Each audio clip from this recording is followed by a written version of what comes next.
Ah, CS2. What a beautiful game. Fully functional, free of cheaters, full of constant updates from a beautiful, always listening developer named Valve. Truly, it is a perfect game. And one of the aspects that makes it so perfect is just how unique the weapon balance and approach to weapons in general it is compared to its competitor FPS games. Indeed, one of the most interesting aspects about Counter-Strike as a game is that there is a defined hierarchy of weapons. There are weapons deliberately designed to be better than others because of how the economy works and your access to those weapons at any given point in the round. The AWP is clearly meant to be better than the Scout. The M4 and the AK are meant to be better than the FMAS and the Galil, etc., etc. However, that beautiful tapestry painted before us is not so simple. There is complexity, and for the most part, pretty much all weapons have some use case in the game. Except for the weapon that is the target of today's video, arguably the worst weapon in the game, and that is the MP5 SD. Unfortunately, despite having cool things like being the only accessible T-side suppressor, this thing is an absolute paintball machine. It sucks in pretty much every relevant stat, it's horrible to use, it's ugly, it's slow, it's unreliable, and the MP9, the MAC-10, the UMP, they all exist and absolutely trounce and make this thing irrelevant. And today, we're going to explore why that is, and what can be done to resurrect the MP5 and make it a viable weapon. Welcome back to the channel. My name is LionHeartZ, and before we get started, make sure you guys take a second, leave a like, leave a comment down below, and subscribe to the channel if you haven't already. It helps out immensely in the YouTube algorithm, and many of you who watch these videos are not in fact subscribed, so do it.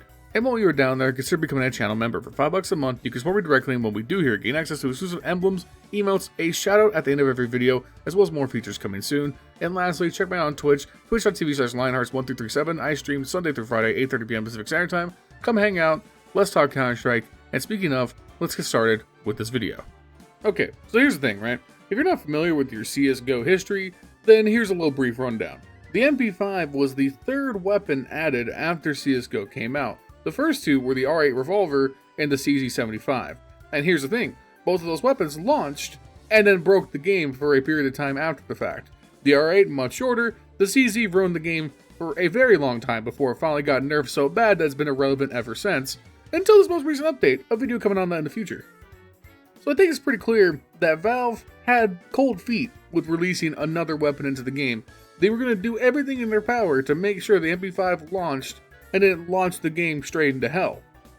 And in doing so, they cut the MP5 at its knees and neutered it before it ever hit live servers. This thing is a paintball machine. It's absolutely pitiful. It's the worst SMG in the game right next to the Bison, and I recommend you never use it in any serious games. There is no point as long as the UMP, the MP9, the MAC-10, the MP7, the P90, all of the pistols, including the dual Berettas, exist. The MP5 is strictly worse than all of those, in my opinion. So what exactly makes the MP5 so bad?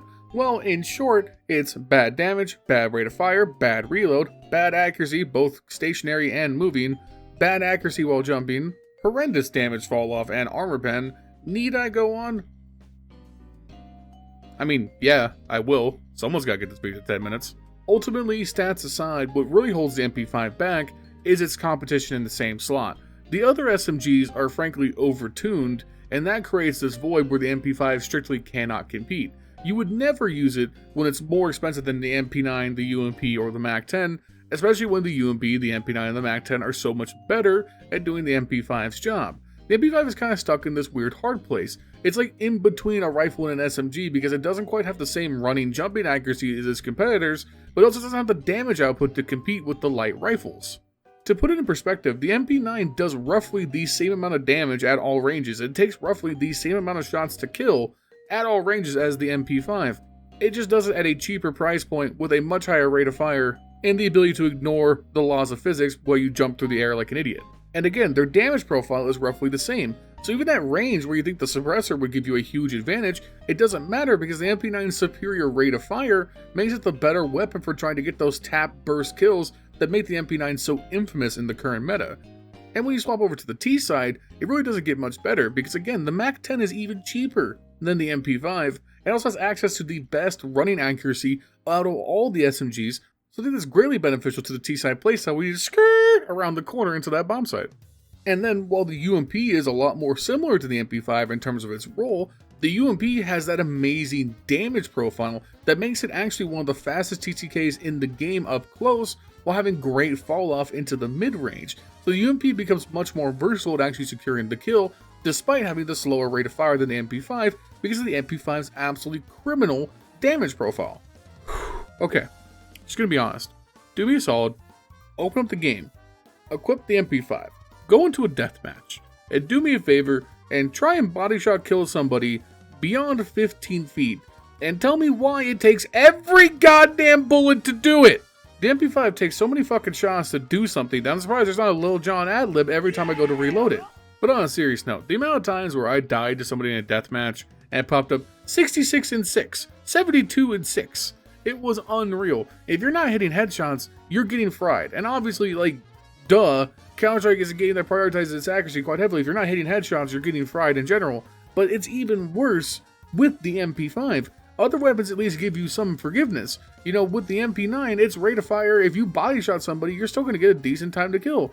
The UMP, high damage, still a decent time to kill. Even the pistols aren't that bad if you just body shot bandit somebody up close enough.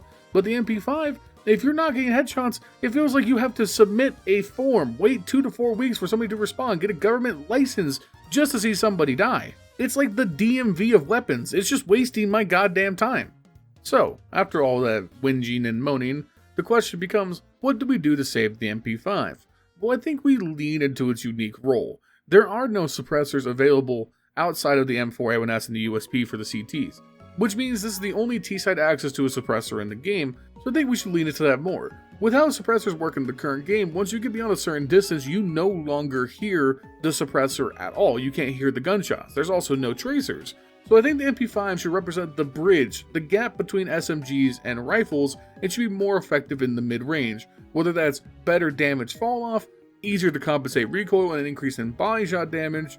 I don't know, you can probably take any number of those and make the weapon immediately better, but above all else, make the MP5 very accurate on the first shot. Now, there is not perfect accuracy in CS2, despite what you may expect from this game being so skill intensive, but no, go into a private match and go far away and even take out an AK, a deagle, anything that doesn't have a scope, and if you tap at range, there is some variance in your first shot spread.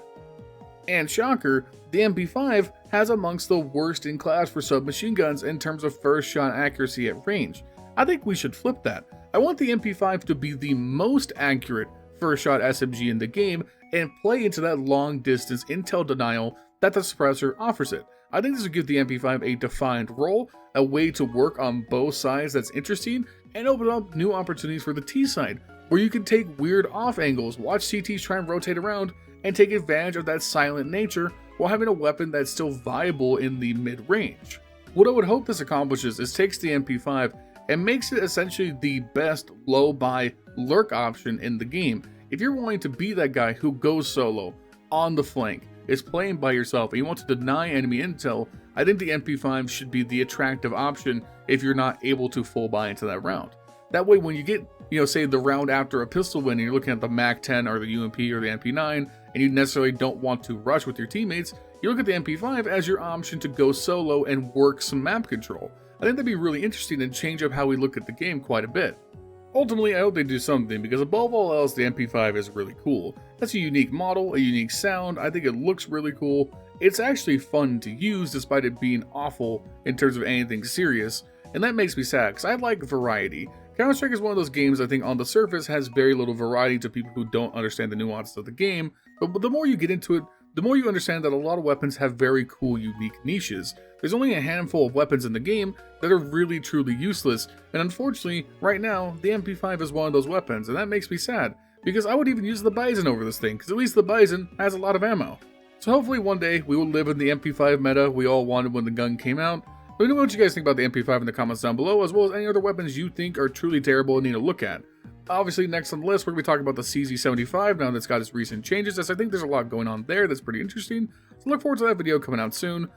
Once again, I would like to thank my channel members, Furley, Justin, and Jesse. You guys keep the lights running. I appreciate you guys very much. If you want to become a channel member, look in the description down below. Consider doing it, $5 a month. Supports me directly, all that good stuff. While you're down there, make sure you like, comment, subscribe, all that stuff as well. I'll see you guys soon with another video. Y'all have a fantastic day, And gotta make it to 10 minutes exactly. This is what we do here on YouTube. 10 minutes and peace.